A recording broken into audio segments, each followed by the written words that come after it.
মাননীয় মুখ্যমন্ত্ৰীৰ জন্মদিন অহা 1 ফেব্ৰুৱাৰী আছে। এই ফেব্ৰুৱাৰীৰ 1 ফেব্ৰুৱাৰীৰ লগত আমি বিভিন্ন ধৰণৰ এক স্বচ্ছতা অভিযান আমি কৰাৰ কাৰণে ব্যৱস্থা গ্ৰহণ কৰিছোঁ। বিশেষভাৱে এটা শিবিৰ আমি স্বচ্ছতা অভিযান কৰা বুলি ভাবিছোঁ।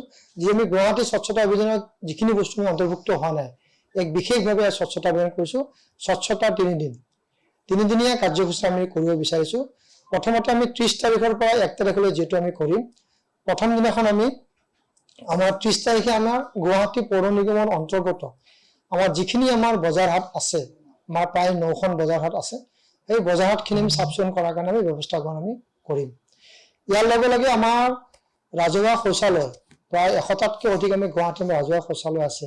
সেই শৌচালয়সমূহ আমি চাফ চিকুণ কৰাৰ কাৰণে আমি ব্যৱস্থা গ্ৰহণ কৰিম যে ৰাজহুৱা টয়লেটত আমাৰ গুৱাহাটীবাসী ৰাইজৰ বা গুৱাহাটীত অহা যিসকল আমাৰ ৰাইজ আছে তেওঁলোকে যেন সুন্দৰভাৱে পৰিষ্কাৰ পৰিচ্ছন্নতা থাকিব পাৰে বা তেওঁলোকে ব্যৱহাৰ কৰিব পাৰে, তাৰ কাৰণে আমি চিন্তা চৰ্চা কৰি আমি ব্যৱস্থা গ্ৰহণ আমি কৰিম। প্ৰথম দিনৰ কাৰ্যসূচী এই দুটা কাৰ্যসূচী লৈছোঁ।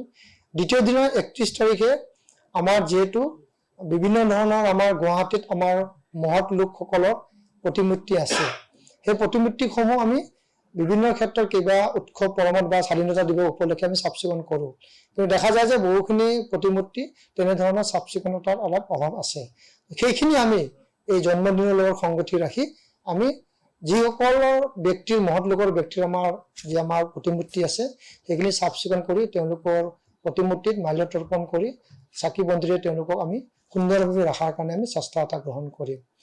ইয়াৰ লগে লগে আমাৰ 1 তাৰিখে আছে আমাৰ যিহেতু জন্মদিন তেখেতৰ, সেই জন্মদিনৰ লগত সংগতি ৰাখি আমি ধৰ্মীয় অনুষ্ঠান, নামঘৰ, মন্দিৰ, এই ধৰ্মীয় অনুষ্ঠানসমূহ আমি চাফ চিকুণ কৰাৰ কাৰণে ব্যৱস্থা গ্ৰহণ তেওঁলোকৰ এলেকাখিনি য'ত তেওঁলোকৰ চোতালে হওক বা তেওঁলোকৰ যি অহা যোৱা কৰাৰ ক্ষেত্ৰত সেইখিনি চাফ চিকুণ কৰি তাতে আমি মন্দিৰ কমিটি বা নামঘৰ কমিটিয়ে যদি অনুমতি দিয়ে তাতে আমি একজোপাকে আমি গছপুলি আমি ৰোপণ কৰিম জন্মদিনৰ লগত সংগতি ৰাখি। এই ধৰণৰ সুন্দৰভাৱে কৰিম আৰু তাতে বহুখিনি ক্ষেত্ৰত আমি এটা অংশগ্ৰহণ কৰিম।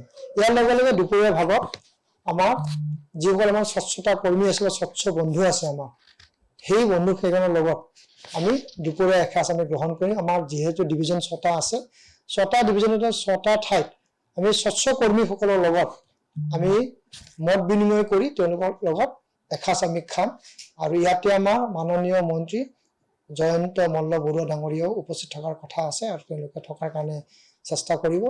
আৰু মাননীয় মুখ্যমন্ত্ৰীকো যদি আমি পাৰোঁ তেওঁলোকৰ ব্যস্ততাপূৰ্ণ কাৰ্যসূচীৰ ভিতৰত যদি এইটো দিন পৰে, কাৰণ সেইদিনা তেখেতে বহুতো ব্যস্ত থাকে, তাতো তেখেতে কোনোবা এটা ঠাইত যদি তেখেতে আহে আমি স্বচ্ছ কৰ্মীৰ লগত বহিব পাৰিব।